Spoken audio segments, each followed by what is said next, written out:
Because democracy basically means government by the people, of the people, for the people. But the people are retarded.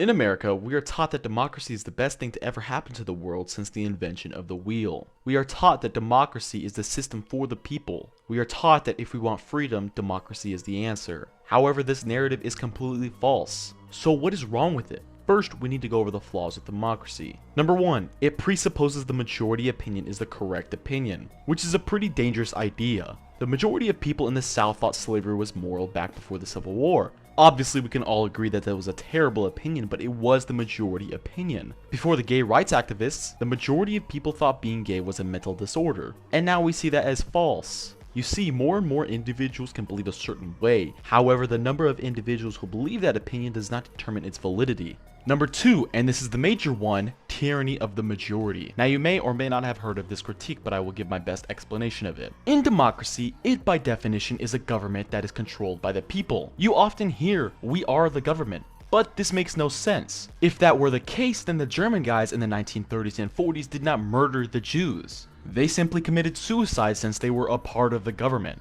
Except we know this is completely false. So a better definition is a system in which the government is controlled by the majority of the people. Or should I say influenced, but we'll get to that later. This means that if you try to have a say in what the state should do, it ultimately does not matter if the majority votes against what you want. So the government is not controlled by everyone, but the majority of the people. A better way to help people understand is putting it like this. In a monarch, one person holds all the power. The system would allow him to do whatever he wants. A lot of people would agree that is tyranny. But when you switch to a democracy, all you do is shift the power from one individual to the majority of the people.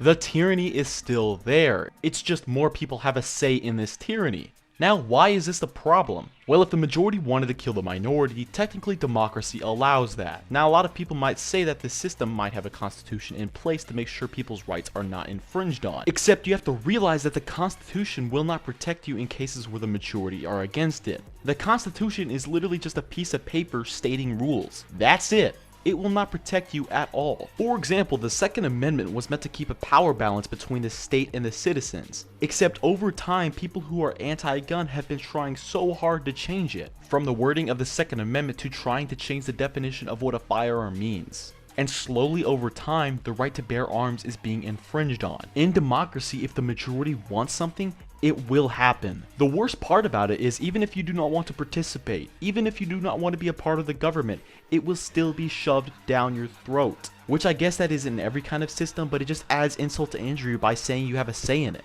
I think this picture best simplifies what I'm trying to say, which leads me to my last point. Why is democracy so popular? Why do we view it as this god? Well, I believe Murray Rothbard describes it perfectly. In his book, Anatomy of the State, it describes how in democracy, the phrase "we are the government" has enabled a quote ideological camouflage among the people. Individuals genuinely believe they are a part of the government. That is why they love it so much. But people have to understand that they are not a part of the state. They have influence in it, but you have to understand that there is a distinction from you as an individual and the state. Now, a lot of people are going to be coming down my throat asking me, what's the solution? Tyranny of the minority? Well, I'll be talking about that in a completely different video. If you guys did enjoy the video, please like and subscribe. I would very much appreciate it. If you disagree in any kind of way, talk to me in the comments. I always love political discourse. But I'll see you on the next video. Y'all have a good one.